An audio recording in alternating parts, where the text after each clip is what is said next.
ATM फोडण्याचा प्रयत्न फसला. अंबड एमआयडीसी पोलिसांची 12 तासात कारवाई. एटीएम चोराला बेड्या, अंधाराचा फायदा घेतला पण पोलिसांच्या जाळ्यात सापडला.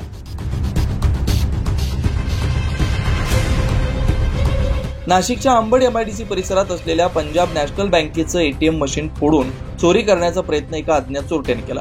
ही घटना 28 मे रोजी पहाटे 1 ते 1:30च्या सुमारास आयमा हाऊस जवळ घडली. गोपनीय खबऱ्यामार्फत माहिती मिळताच चुंचाळे पोलीस चौकीतील पोलीस कर्मचारी महेश सावळे आणि मच्छिंद्र दिवे घटनास्थळी दाखल झाले. मात्र पोलीस येत असल्याचा सुगावा लागता चोरट्यानं अंधाराचा फायदा घेत पळ काढला. या घटनेप्रकरणी अंबड पोलीस ठाण्यात अज्ञात व्यक्तीविरुद्ध गुन्हा दाखल करण्यात आला.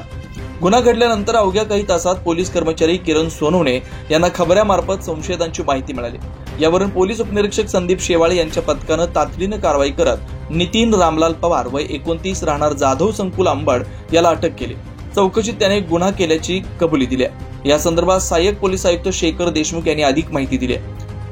दिनांक 28/5/2025 रोजी एमआयडीसी चुंचाळे हद्दीमध्ये आयमा हाऊस जवळ पंजाब नॅशनल बँकेचं एटीएम फोडण्याचा प्रयत्न झाला. माहिती प्राप्त होताच तात्काळ आपले पोलीस पथक तेथे गेले, परंतु पोलीस पथकाची चावल लागताच संबंधित एटीएम फोडण्याचा प्रयत्न करणारा जो आरोपी होता तो अंधाराचा फायदा घेऊन पळून गेला. आणि त्यानंतर पंजाब नॅशनल बँकेचे मॅनेजर यांनी आपल्याकडे तक्रार दिली आणि आपण रितसर गुन्हा नोंदवून घेतला.